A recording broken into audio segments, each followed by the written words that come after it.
좋은 게 좋은 거라고 늘 허허 웃으며 받아줬는데 왜 사람들은 나를 고마워하기는커녕 점점 더 만만하게 보는 걸까요? 며칠 전이었습니다. 우리 동네에서 법 없이도 살 사람으로 통하는 68세 이명자 씨를 만났습니다. 명자 씨는 평생 남의 부탁을 거절하지 못해 예스 우먼으로 불리던 분이었죠. 그런데 그날 본 명자 씨는 동네 카페 구석에서 수척해진 얼굴로 한숨을 내쉬고 계셨습니다. 제가 다가가 명자 씨, 어디 편찮으세요?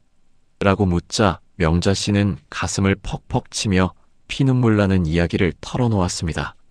선생님, 제가 이번에 수십 년 지기 친구한테 돈 500만 원을 빌려달라는 부탁을 받았어요. 안 된다고 하면 의리 없는 사람 될까봐 억지로 빌려줬는데 그 친구가 고맙다는 말은커녕 연락도 잘 안 돼요. 저는 그 돈 때문에 영감이랑 대판 싸우고 밤마다 속이 쓰려 잠도 못 자고 있습니다. 명자 씨의 사연은 우리 주변에서 흔히 볼 수 있는 슬픈 자화상입니다. 거절하면 적이 생길까봐 혹은 나쁜 사람으로 낙인 찍힐까봐 내 영혼을 깎아먹으며 가짜 승낙을 하는 것이죠. 하지만 결과는 어떻습니까? 내 마음은 병들고 상대방은 나를 쉬운 상대로만 여기게 됩니다. 70을 바라보는 나이에 남의 비위 맞추느라 내 인생을 낭비하는 것만큼 억울한 일이 어디 있겠습니까? 반면 71세 김희자 씨는 전혀 다릅니다. 희자 씨는 단호하게 거절할 줄 알면서도 주변에 적이 없습니다. 오히려 사람들은 희자 씨를 더 존경하고 그녀의 시간을 소중하게 대우합니다. 희자 씨가 거절하면 사람들은 서운해하는 대신 역시 희자 씨는 자기 주관이 뚜렷해라며 고개를 끄덕입니다. 어떻게 하면 관계를 망치지 않으면서 내 실속을 챙기는 우아한 성급기가 가능할까요? 노후의 진짜 품격은 무조건 받아주는 넉넉함이 아니라 지켜야 할 선을 명확히 긋는 단호함에서 나옵니다. 오늘 이 영상을 끝까지 보시면 여러분도 김희자 씨처럼 적을 만들지 않으면서도 내 돈과 시간 그리고 자존감을 지키는 기적의 거절법을 완벽하게 익히실 수 있습니다. 오늘은 70세 넘어 깨달은 적을 만들지 않고 단칼에 거절하는 무서운 말투 3가지를 파헤쳐 보겠습니다. 구독과 좋아요 눌러주시면 인간의 본성을 꿰뚫고 나를 지키는 지혜를 계속 시청하실 수 있습니다. 이제 여러분의 인생에서 불필요한 짐을 내려놓고 진정한 자유를 만끽할 그 비결을 전해드리겠습니다. 몇 달 전 71세 김희자 씨는 동네 친구로부터 아주 곤란한 부탁을 받았습니다. 친구가 갑자기 자기 손주를 며칠만 봐달라고 사정한 것이죠. 예전에 희자 씨라면 친구 좋다는 게 뭐야라며 무릎이 아파도 꾹 참고 들어줬겠지만 이번에는 달랐습니다. 희자 씨는 친구의 손을 따뜻하게 맞잡으며 미소를 지었습니다. 그리고 첫 마디를 이렇게 시작했습니다. 영자 씨, 나한테 이런 어려운 부탁을 해줘서 정말 고마워. 그만큼 나를 믿는다는 뜻이잖아. 상대방은 고맙다는 말에 마음이 활짝 열렸습니다. 그런데 희자 씨는 곧이어 부드럽지만 단호하게 덧붙였습니다. 그런데 정말 미안하게도 내가 요즘 기력이 예전 같지 않아서 손주를 돌보는 게 내 몸에 너무 무리가 될 것 같아. 내가 아프면 오히려 영자 씨한테 걱정만 끼칠 텐데 이번에는 내가 도와줄 수가 없겠어. 정말 미안해. 희자 씨는 거절의 이유를 자신의 상태에 집중해서 설명했습니다. 친구는 서운해하기보다 오히려 희자 씨의 건강을 걱정하며 아이고, 내가 생각이 짧았네. 몸 잘 챙겨라며 흔쾌히 물러갔습니다. 희자 씨의 기술은 미안해 대신 고마워로 거절을 시작하는 것입니다. 심리학에서는 이를 긍정적 샌드위치 화법이라고 부릅니다. 거절의 본론을 말하기 전에 상대방의 마음을 먼저 인정해주는 것이죠. 얍삽하게 핑계를 대거나 화를 내며 거절하는 사람들과는 차원이 다릅니다. 희자 씨는 친구의 체면을 살려주면서도 자신의 경계를 명확히 지켰습니다. 친구는 거절당했다는 느낌보다 존중받았다는 느낌을 먼저 받았기에 적이 될 이유가 전혀 없었습니다. 우리는 흔히 거절하면 상대방이 나를 싫어할까봐 두려워합니다. 하지만 진짜 내 사람은 거절 한 번에 나를 떠나지 않습니다. 오히려 내 사정을 솔직하게 말했을 때 더 깊이 이해해주죠. 희자 씨처럼 나를 믿어줘서 고맙다는 말로 시작해보세요. 그 한마디가 상대방의 거절에 대한 거부감을 녹이는 마법의 가루가 됩니다. 철학자 아리스토텔레스는 모든 덕은 중용에 있다고 했습니다. 무조건 받아주는 것도 무조건 쳐내는 것도 답이 아닙니다. 희자 씨처럼 예의와 단호함 사이의 중용을 지킬 때 당신의 노후는 비로소 타인의 침범으로부터 안전해집니다. 고마움으로 시작하는 거절, 이것이 바로 적을 만들지 않는 첫 번째 비밀입니다. 얼마 전 69세 임복자 씨는 문화센터 회원들로부터 원치 않는 모임 제안을 받았습니다. 밤늦게까지 이어지는 술자리였는데 복자 씨는 조용히 책을 읽으며 쉬고 싶은 마음이 간절했습니다. 회원들이 복자 씨도 같이 가야 재밌지 라며 팔을 끌어당기자 복자 씨는 화를 내거나 남 탓을 하지 않았습니다. 대신 이렇게 말했습니다. 여러분, 저를 불러주셔서 정말 기뻐요. 그런데 제가 요즘은 밤늦게 활동하면 다음날 심장이 두근거리고 잠을 설쳐서 너무 힘들더라고요. 제 몸이 조금만 더 따라주면 좋았을 텐데 오늘은 제가 제 건강을 좀 챙겨야 할 것 같아요. 마음만은 여러분과 함께 할게요. 복자 씨는 너희가 무리한 요구를 한다고 비난하는 대신 나의 현재 상태가 이러해서 어렵다는 것을 차분하게 전달했습니다. 심리학에서는 이를 나- 전달법이라고 합니다. 주어를 너가 아닌 나로 삼아 내 감정과 상황을 전달하면 상대방은 공격받는다는 느낌을 받지 않습니다. 복자 씨가 이 나이에 무슨 술이야? 라고 쏘아붙였다면 적이 생겼겠지만 내가 힘들다고 말하니 회원들은 오히려 그녀를 배려해 주었습니다. 이 기술의 핵심은 변명이 아니라 감정의 공유에 있습니다. 노후에 거절을 잘 못하는 분들은 대개 거짓 핑계를 대다가 들통이 나서 관계를 망치곤 합니다. 하지만 복자 씨처럼 자신의 취약함이나 현재의 진실한 상태를 슬쩍 보여주면 상대방은 그 진심에 숙연해집니다. 얍삽하게 이리저리 빠져나가려 하지 않고 전공법으로 내 마음을 전하는 것이죠. 복자 씨는 그날 저녁 집에서 조용히 차를 마시며 자신이 지켜낸 평온한 시간에 감동하며 잠자리에 들었습니다. 철학자 에픽테토스는 너의 평온함을 타인의 요구에 맡기지 말라고 했습니다. 복자 씨, 당신의 나- 전달법은 당신의 평온을 지키는 가장 우아한 무기였습니다. 이제 우리도 연습해 봅시다. 누군가 무리한 부탁을 하면 당신이 문제야라고 말하지 말고 내가 조금 부담스럽네. 내가 지금은 기력이 부족하네라고 말해보세요. 당신의 솔직함이 적을 친구로 바꾸는 기적을 만들어낼 것입니다. 며칠 전 73세 김동진 씨는 아파트 단지 내에서 평소 알고 지내던 이웃으로부터 투자를 권유받았습니다. 이거 정말 확실한 정보인데 동진 씨만 알고 계세요라며 끈질기게 달라붙는 이웃에게 동진 씨는 구구절절 거절의 이유를 설명하지 않았습니다. 대신 그는 이웃의 말을 끝까지 듣고 나서 단 3초간 침묵했습니다. 그리고 부드럽지만 아주 낮은 목소리로 딱 한마디만 했습니다. 말씀은 감사하지만 저는 제가 모르는 분야에는 절대 돈을 쓰지 않기로 저 자신과 약속했습니다.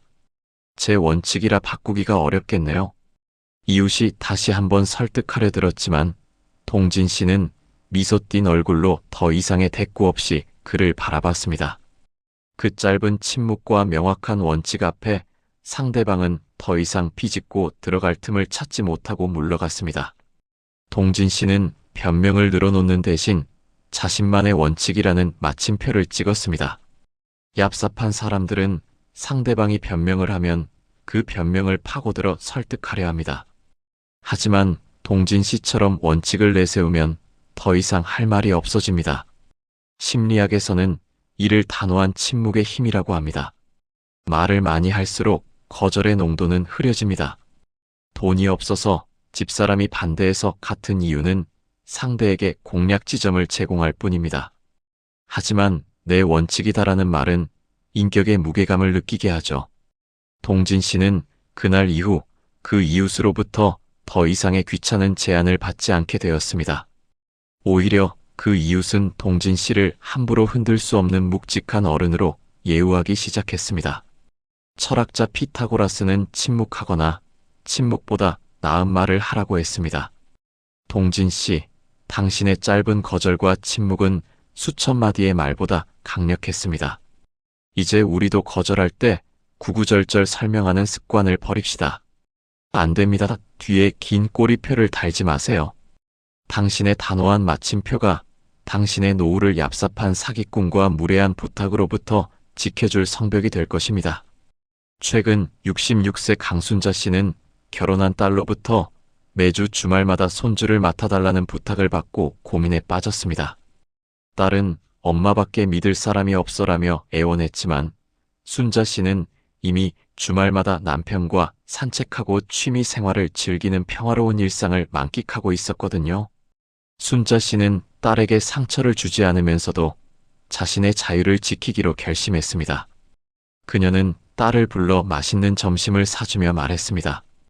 딸아, 엄마가 민준이를 얼마나 사랑하는지 알지. 그런데 엄마도 이제는 나를 위한 시간이 조금 필요하단다. 매주는 힘들고 한 달에 딱 한 번만 엄마가 기쁘게 맡아줄게. 그 외의 시간은 다른 방법을 찾아보자. 순자 씨는 무조건적인 거절 대신 대안적 수용을 선택했습니다. 100%를 거절하는 게 아니라 내가 감당할 수 있는 20%의 범위를 제시한 것이죠. 딸은 처음엔 조금 아쉬워했지만 엄마가 정성껏 점심까지 사주며 진심으로 대화하자 곧 고개를 끄덕였습니다. 엄마 미안해. 내가 너무 내 생각만 했네. 한 달에 한 번이라도 도와주는 게 어디야. 고마워 엄마. 순자 씨는 딸과의 관계를 지키면서도 주말의 자유를 완벽하게 되찾았습니다. 심리학에서는 이를 부분적 수용 기술이라고 부릅니다. 전부를 거절하기보다 내가 줄 수 있는 만큼의 선을 그어주는 것이죠. 얍삽하게 뒤에서 투덜거리면서 억지로 들어주다가 결국 폭발하는 것보다 이렇게 처음부터 명확한 한계를 정해주는 것이 장기적으로 관계에 훨씬 이롭습니다. 순자 씨는 이제 주말마다 남편과 여행을 다니며 인생 최고의 전성기를 누리고 있습니다. 거절은 끝이 아니라 새로운 관계의 규칙을 만드는 시작임을 그녀는 몸소 보여주었습니다. 철학자 라오쯔는 족함을 아는 자는 욕되지 않는다고 했습니다. 순자 씨, 당신은 당신의 한계를 알고 그것을 지혜롭게 전달했습니다. 이제 우리도 자식이나 주변 사람들에게 무조건 다 들어주는 부모가 되려 하지 맙시다.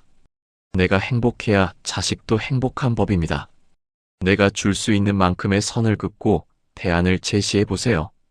당신의 노후는 희생이 아닌 공존의 즐거움으로 가득 찰 것입니다. 얼마 전 72세 조왕석 씨는 동창회 총무로부터 이번에 찬조금 좀 넉넉히 내달라는 부담스러운 연락을 받았습니다. 항석 씨가 전직 교장이었다는 이유로 은근히 압박을 준 것이죠. 항석 씨는 예전 같으면 체면 때문에 무리해서라도 돈을 보냈겠지만 이제는 자신의 통장 잔고와 마음의 평화가 더 소중하다는 것을 압니다. 그는 총무에게 전화를 걸어 아주 유쾌하게 말했습니다. 이복의 총무, 나를 그렇게 높게 봐주니 정말 고맙네. 그런데 내가 은퇴하고 나서 이제는 정액제 생활자가 됐지 뭔가. 내 원칙이 정해진 회비 외에는 지출하지 않는 걸세. 대신 이번 모임 때 내가 제일 먼저 가서 분위기 띄우고 일손 돕겠네. 항석 씨는 유머와 대안적 기여를 섞어 거절했습니다. 돈은 못 내지만 마음은 함께한다는 것을 위트 있게 전달한 것이죠. 총무는 항석 씨의 유쾌한 거절에 허허 웃으며 아이고 교장 선생님 역시 화끈하시네요. 알겠습니다. 라며 상황을 깔끔하게 마무리했습니다. 항석 씨는 체면을 구기지 않으면서도 불필요한 지출을 막았습니다. 얍삽하게 연락을 피하거나 화를 내는 대신 자신의 상황을 유머러스하게 승화시킨 항석 씨의 품격에 동창들은 오히려 그를 더 멋진 친구로 기억하게 되었습니다. 심리학에서는 이를 유머의 방어기제라고 합니다. 긴장될 수 있는 거절의 순간을 웃음으로 녹여내는 고도의 기술이죠. 노후에 돈 부탁이나 시간 부탁이 올 때 너무 심각하게 반응하면 관계가 경직됩니다. 하지만 항석 씨처럼 나 이제 용돈 타 쓰는 처지야라며 너스레를 떨면 상대방도 무안하지 않게 물러날 수 있습니다. 웃음 뒤에 숨겨진 단호함은 그 어떤 환한 목소리보다 강력한 힘을 발휘합니다. 철학자 에라스무스는 웃음은 인간을 짐승으로부터 구별해주는 가장 고귀한 선물이다라고 했습니다. 항석 씨, 당신의 웃음은 무례한 욕구로부터 당신을 지킨 가장 지혜로운 방패였습니다. 이제 우리도 거절할 때 너무 경직되지 맙시다. 유머 한 조각 섞어 가볍게 던지는 거절이 당신의 인간관계를 훨씬 풍요롭고 매끄럽게 만들어줄 것입니다. 오늘 우리 70세 넘어 깨달은 척을 만들지 않고 우아하게 거절하는 말투에 대해 긴 이야기 나눴습니다. 선생님들, 거절은 상대방을 거부하는 것이 아니라 당신 자신을 지키는 가장 숭고한 약속입니다. 고마움으로 시작해보세요. 나를 주어로 진심을 전해보세요. 때로는 단호한 침묵으로 당신의 원칙을 보여주십시오. 그리고 무엇보다 거절해도 당신은 여전히 사랑받을 자격이 충분한 좋은 사람이라는 사실을 잊지 마십시오. 당신이 당신의 선을 지킬 때 타인도 당신을 함부로 대하지 못하고 비로소 한 인간으로 존경하기 시작합니다. 이제 불필요한 죄책감은 던져버리십시오. 거절한 뒤에 찾아오는 그 고요하고 평화로운 시간을 마음껏 즐기십시오. 당신의 용기 있는 거절이 당신의 노후를 황금빛 차이로 가득 채워줄 것입니다. 당신의 품격 있는 거절, 당신의 당당한 노후를 저도 진심으로 응원하고 축복하겠습니다. 지금까지 인생 100가지였습니다. 구독과 좋아요 눌러주시면 관계가 한결 편해지는 심리 원리를 계속 전해드리겠습니다. 시청해주셔서 감사합니다.